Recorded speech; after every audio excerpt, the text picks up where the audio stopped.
we did 12 weeks this time. I really did 48 days, Kevin.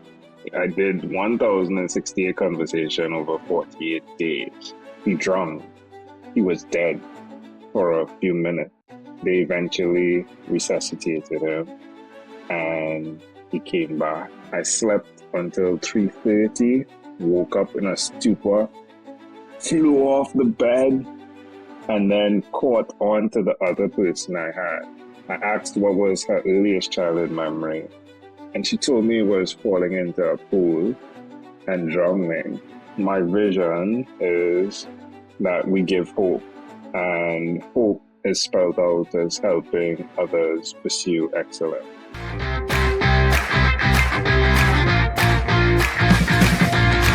Welcome to Leading to Profit. I'm your host, Kevin Bees, and I've dedicated my career to empowering business leaders like you with the leadership skills, performance psychology they need to build thriving businesses. Are you ready for immediately actionable strategies from world-class profit leaders? Let's dive in. This is Leading to Profit. Leading to Profit, episode number 262. Today we have Engel. He is the founder and chief visionary. He is always working on another big, hairy, audacious goal. He loves sharing unique narratives and fostering unlimited networks. He's just come off the back of a very big, hairy, audacious goal where he set the target to have 1,200 conversations, podcast conversations in 12 weeks. Now, I've heard he's got very close to that. He's accomplished 1,068 interviews in that 12-week period. And it's such an amazing accomplishment. I know how much energy it takes to create a podcast episode. So, Engel, welcome to the podcast today. Yeah, pleasure to be here. One I treasure. Thanks for having me. Hey, well, I'd love for you to share with our listeners what's behind this big, hairy, audacious goal. Why would you set out to have that many conversations, and record them in such a short period of time? Yeah, it's a good question. One of the things I did a few times is exactly what I did this time. And every time I did this type of goal where I'm having a ton of conversations in a short period of time, it's been life transformational for me. And as a result, it's something that affects my family.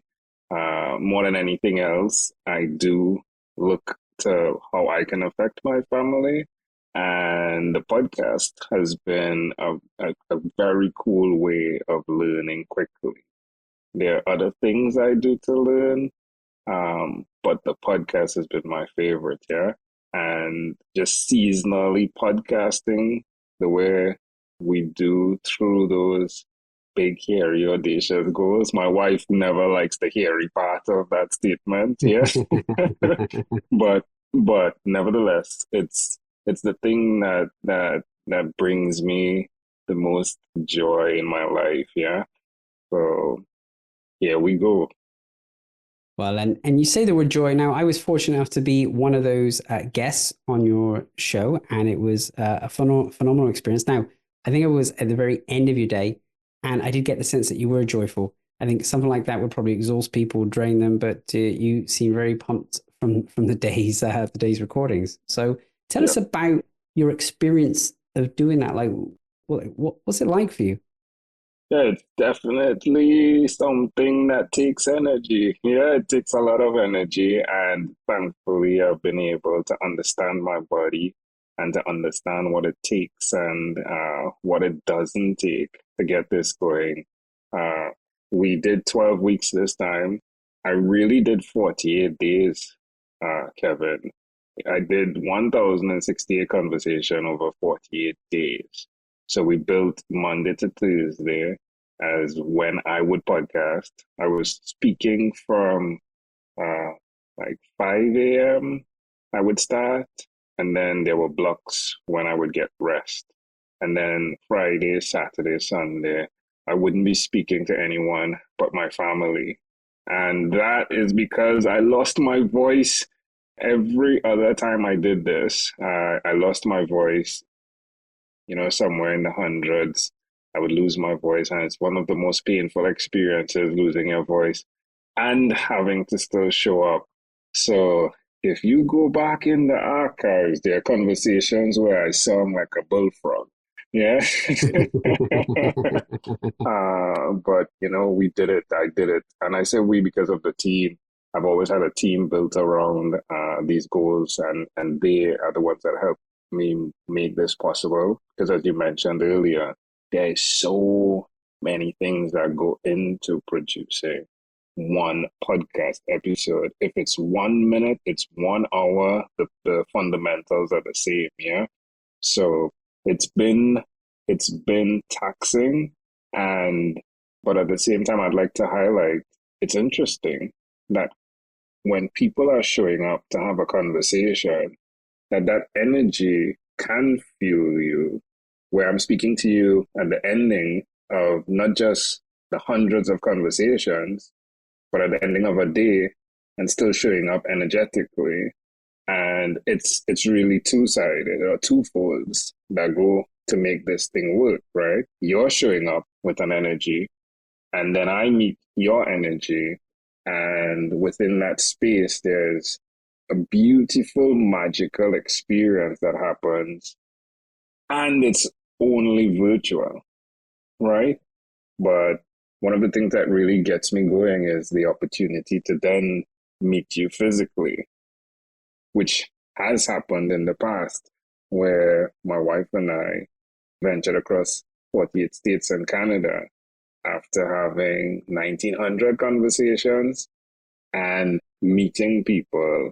So I'm thinking about the ending, and it's not just this 12-minute conversation, yeah? It's all right.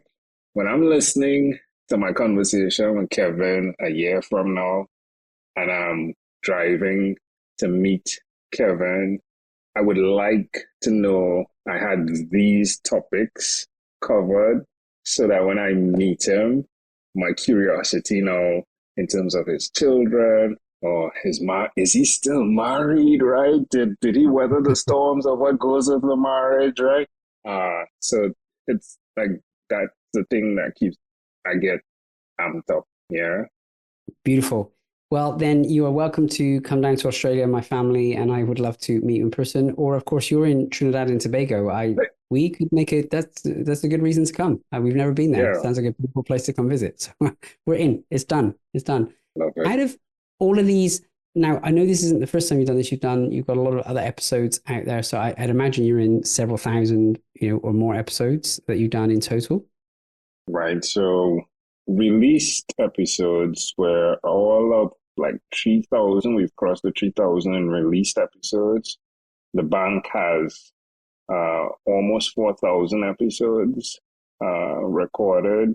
So unfortunately, the process doesn't allow us as quickly as we'd like have the episodes released, but there's editing that goes with it. We like, as I mentioned, like to put the intro in there, the outro, a summary, and of course, there's sometimes things that need to be edited, yeah? So we edit that. There you go. It's quicker to record the conversation, edit it, and put it out for sure. Out of all of those thousands and thousands of conversations you had, it's maybe some of the biggest insights or lessons that you've learned along the way. Yeah, I would say it's like coincidence and how that occurs. It's always mind-boggling. Let's go with, for example, themes that develop on a day. Someone may express depression as a core topic, and I would have someone from Australia and then someone from Canada. So from the extreme east and the extreme west, talk about the topic. But then the details that they'll go into most times would coincide. So that's been one thing. Another thing is when I initially started, I did a templated version of questions. I asked thousands of people the same question, the same questions. And it was scary. I remember one night I missed someone because I fell asleep. I asked what was their earliest childhood memory. His name is Nick, I remember. And he told me he was falling into a pool and he drowned. He was dead for a few minutes. They eventually resuscitated him and he came back. And that's the memory he has. I was blown away by the memory, yeah. But then I fell asleep. And the person at this point, when I say I fell asleep, I went to sleep at 11 p.m. and I had someone scheduled for 3 a.m. I slept until 3:30, woke up in a stupor, flew off the bed, and then caught on to the other person I had. I asked what was her earliest childhood memory, and she told me it was falling into a pool and drowning. I immediately I said, "Hey, come on, are you playing with me? Do you know Nick?" And she's like, "What are you talking about?"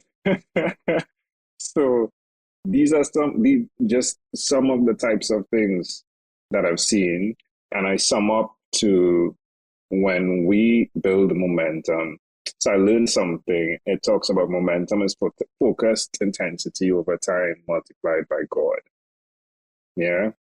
When I set that goal at that time, it was to have 1,585 conversations. Yeah. When you do that, it's almost miraculous because the first month I had 70 conversations. The second month, I had 200 and something conversations. But the momentum by the third month, I had over 600 conversations, which got me to 1,001 the first time I did this in 2016. So I believe when you're building momentum, there are these things that connect that let you know you're doing what you're supposed to be doing. That's powerful. And so these coincidences, then, do you feel as though it's like sometimes a message is trying to be put through to you, or is being you getting a theme of the day for a reason? Yeah, definitely. I am just as valuable as the person who's giving the message. It's what I believe. Yeah, that's what I believe. So, for example, let's say the theme is around depression, then I'm self-reflecting. Yeah, asking myself the question, which is another topic to bring forward. I've realized that one of the truest form of communication occurs when you're doing exactly what you're doing, Kevin. When you ask a question and you're listening to the answer someone's giving, it usually opens you up for a communication within yourself that doesn't usually happen. It's remarkable. Having all of these conversations have been beneficial in the podcasting space for what we've developed. Like all of the good things podcasters look after, the downloads, the popularity, the access to even more popular guests because what has been done in the past. It's great, yeah. But for me, the thing that I I treasure at this point is the opportunity I get to reflect internally on my life. Yeah, it's such of a high level of accountability. I really believe the podcasting platform is something that really needs to be studied from the perspective of how it not only helps the person who's listening develop, but helps the host develop. Oh yeah, I think as a host, I've made more riches from a podcast in terms of my internal learning and my experience and the people I've connected with, as opposed to like the financial reward. I mean, if anything, the podcast for me is a expensive hobby right? From that perspective, not necessarily a marketing vehicle that's generated massive returns or anything like that, but the value of being here and connecting with someone like yourself and the opportunities that opens. Tell us from your perspective, though, it's been a much bigger focus for your journey than it has for mine. Has the podcast been a good business strategy for you? 100%. And from the perspective of, and like I want to pull back on what you just said. Yeah, you may look at the thing right now and compare it to other business investments and say, yeah, this is definitely a hobby. Yeah, but it's in seed form. and the seed takes time to grow, and it doesn't grow in the way, it's more like a pumpkin vine, yeah, as opposed to a tree. Yeah, the tree is fun to look at because it goes right up and then the branches bear fruit. But with the pumpkin, is it the end of the vine? Is fruit going to come there? It may feel wild. But when you hold on and you enjoy the wild ride, and I can understand how it may be difficult for some to not, prescribe to such a thing, right? But I like wild rides, adventures, and I've been intrigued by how we've been able to monetize our podcast by not subscribing to the things that I've seen other people say is the way you should monetize your podcast. So, for example, when we decided we wanted to venture across the 48 states and Canada, which evolved into Canada, we were actually supported monetarily by people donating to get us to the States. And that was mind blowing for me. Now, I want to put things for those that are listening into perspective. I'm from the Caribbean. Yeah, I'm from a very small island called Trinidad and Tobago, which is a twin island just northeast of Venezuela. A very, very small island. And traveling to the US, my wife had a visa appointment to renew her visa yesterday. And when she mentioned the reason we stayed in the US for 84 days is because of my podcast. She mentioned, the interviewer mentioned, do you know that there are people in the US who've never gone through 2 states and you've done 48 states? My podcast provided not just only the money to do that, but the relationships where there were guests that offered their homes for us. And if you summarize the cost of 84 days in a hotel, even if you go motel at $60 a night, yeah, by 84 days, it's already a turnaround. Yeah, that's huge. And I'm telling you, it was not that. We visited homes, we had amazing dinners, we had amazing conversations, and I did not, it's not like I sat down and said, okay, I'm going to do a podcast and I will interview that person because they have a very cool menu at their homes. Yeah. It was just like the pumpkin ride. Yeah. It was like rapid growth, but you didn't really get to control everything, but it was growth. And, it's like you build the garage and then buy the car. Yeah. I love it. And so the benefit that you're getting out of it isn't necessarily what you would have expected at the beginning. And this is part of the wild ride. You never quite know what you're going to get. Tell us about the core, underlying business and all this, because the podcast sounds like it's something that, that you're using as a great vehicle to connect with people, to learn. But what do you do for people? How do you serve them? Yeah. So we started, and again, just to run off what you said, it is very important to have the plan. And then the podcast, as we initially planned way back in 2012, it was a lead magnet, yeah? It just ended up being so much more than a lead magnet. So the podcast, when we did our initial plan, we used Born to Win, Zig Ziglar's PDF, which breaks down goals into mental, spiritual, career, physical, financial, personal, family, and then breaks the business side of things into sales, admin, leadership, operation, marketing.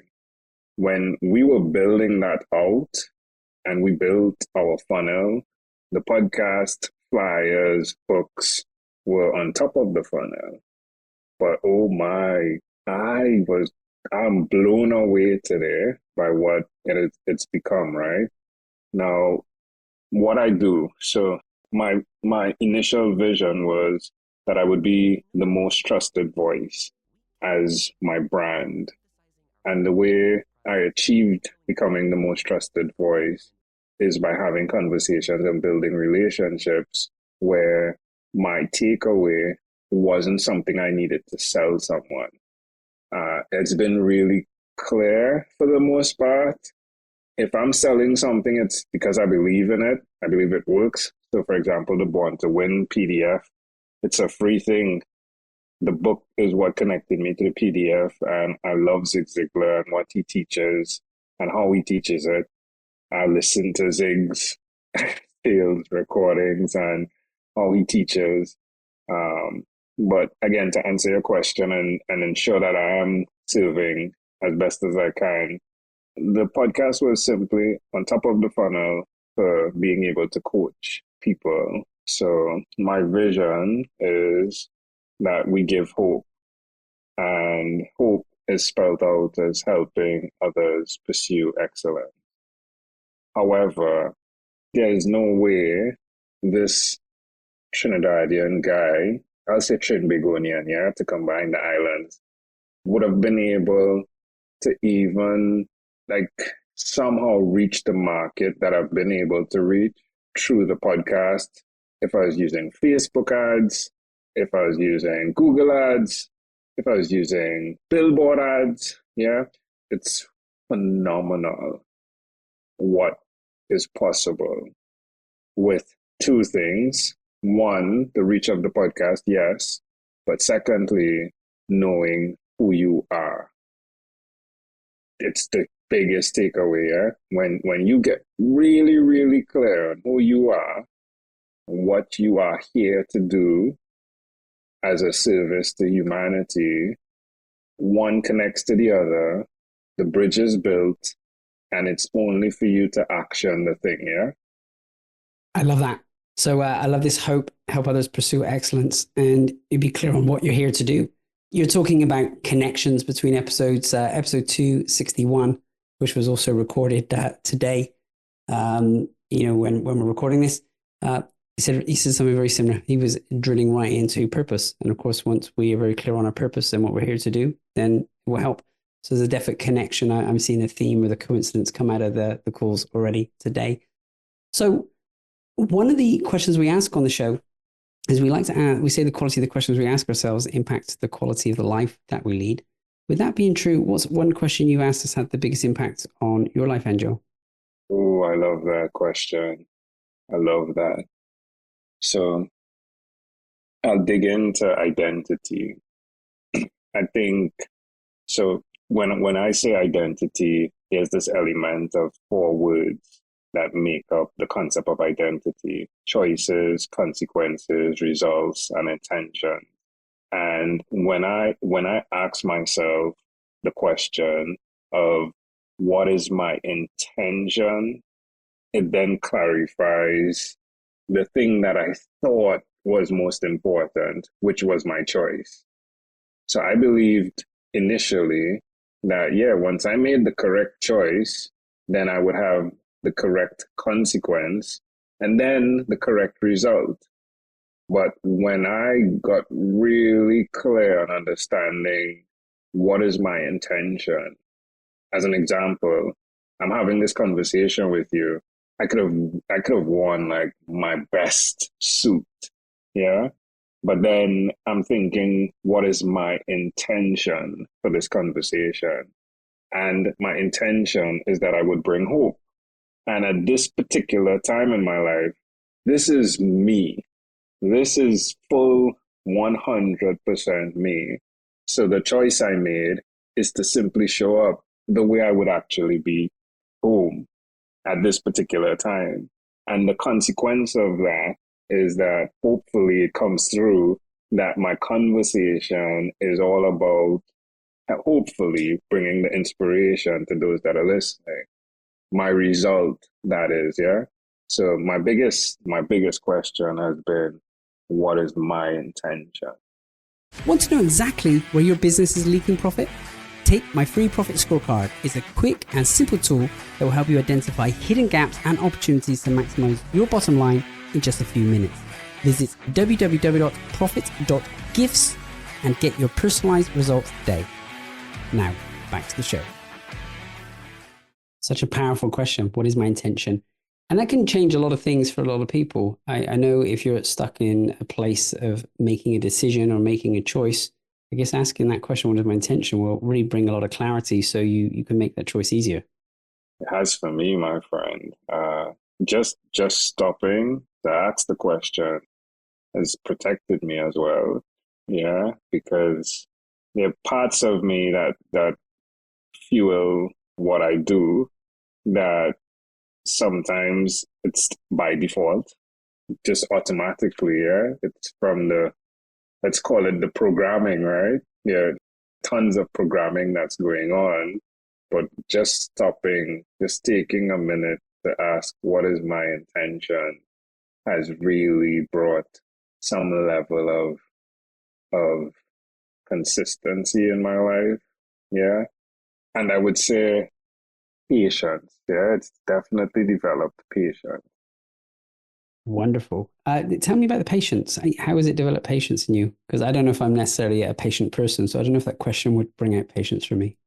Well, again, I would have believed in a business arrangement that if we're doing business, it's really understandable. It's for profit.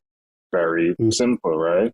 So when the business deal comes about, then if we're focusing on profit, then my intention isn't even something I need to ask because I've already said my intention is profit. But when I ask myself in a business deal, what is my intention for this deal? How does it affect my children? How does it affect my wife? How does it affect my community? How does it affect my relationship with myself? Then that one perspective change trains my patience not to do the thing that I have done in the past, which is to shoot and ask questions later. Yeah. So it's been I've not reached, right? I've not reached, but it's, like learning patience. It's been important to me. Many of the goals I've made, they didn't have patience embedded in them. I simply said I wanted to achieve something as quickly. Like, for example, I'm podcasting still. So usually I would do a 12-week segment every year. And this time I ask, well, what is the intention of the podcast though? And if it's to build bridges through meaningful conversations, why are you only doing that then and not throughout the year, drip, drip, drip? Yeah. So as an example, I'm still podcasting, but it requires patience for me to go and the slow route, right?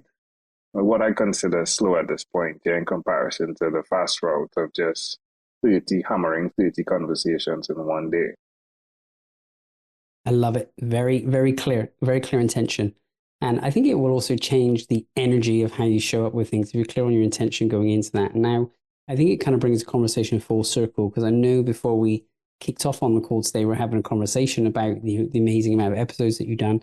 But of course, clearly your intention has been that is allowing for your family to also set goals and achieve goals. So I know your wife is now on track with her 1,068 intros. Your son is now on track with his 1,068 episodes edited. And he's going to be a master editor by the end of that. So it's your intention clearly to incorporate the family in this mission, in this goal has really shone through there.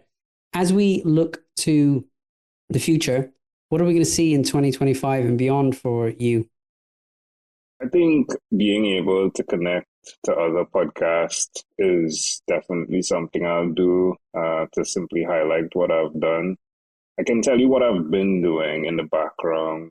The coaching has been going on in the background. We've also helped a lot of people publish their books. That's something that happens in the background as well, where we've taken my ability to have conversations and do interviews and then creatively put it into something that doesn't simply look like a generic book.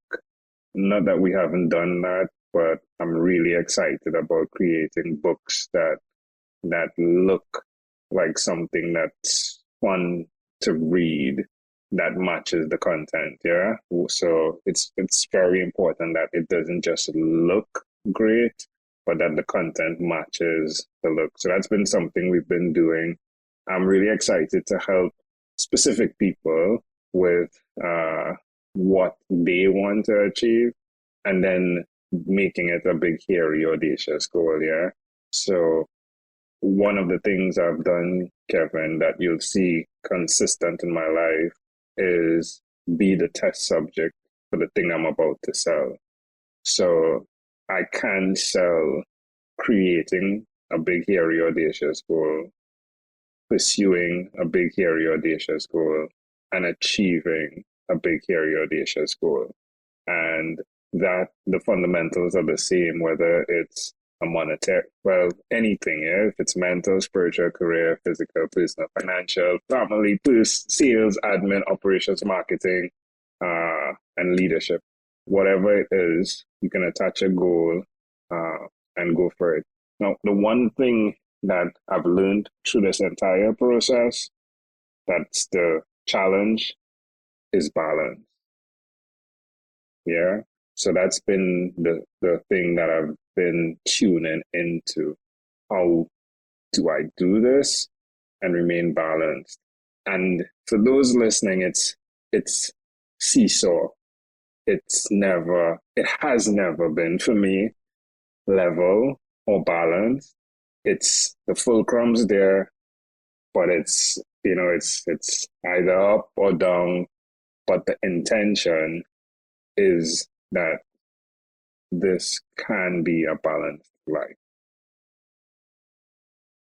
Beautiful, beautiful indeed. Sounds like an exciting time ahead. And, from the perspective of coaching people helping them to produce their books, helping them to create, pursue, and achieve their own BHAG.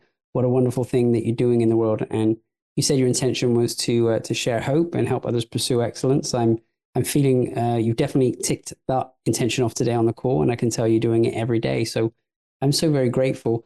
If anyone's listening and they wanted to be connected with you, or maybe they even feel excited that they'd like to be a guest on one of your podcasts, how do they get hold of you? 12minuteconvos.com. That's 12min convos.com, or Amazel Enterprise, AMAZEL Enterprise.com. Either thing takes you to everything, or selfpublisheasily.com. Everything's connected, yeah? So once you land on one, or if you just search my name, yeah, I have one of those unique names, Engel, pronounced any which way you want to pronounce it, Engel Jones, and I'll definitely pop up in the Google search engine because of the thousands of guests that have allowed me to have conversations with them, yeah? Well, there you go. Wouldn't you love to be able to say that you can just type your name into Google and everything shows up because you put out so much content like this amazing gentleman in front of us today. So I'm so very grateful for the conversation and the time.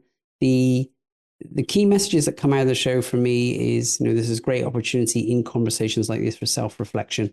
And so being in more conversations like this is very powerful. I love the hope, help others to pursue excellence. So if you're feeling not very hopeful right now, how can you help others pursue excellence? What can you do? And what I really love about what you shared is that you're helping people to do what you've already done, right? You're the test subject of what you're going to sell because you've already done it. You've created, pursued, and achieved the BHAG. You can help others do the same thing. And then the final question, the life-changing question here is, what is my intention? You're struggling with a choice or a decision, or you're not clear on the result that you want, ask what is your intention. That will really help clarify it. So, Engel, thank you so much for your time today. I really appreciate it. Welcome. Such a pleasure. Thank you. Thank you for tuning in to Leading to Profit. If you found value in today's episode, please subscribe and leave a 5-star review. It helps us to reach more leaders like you who are committed to maximizing their positive impact and profitability. Until next time, this is Kevin Bees, and remember, you stop leaking profit when you're engaged in leading to profit.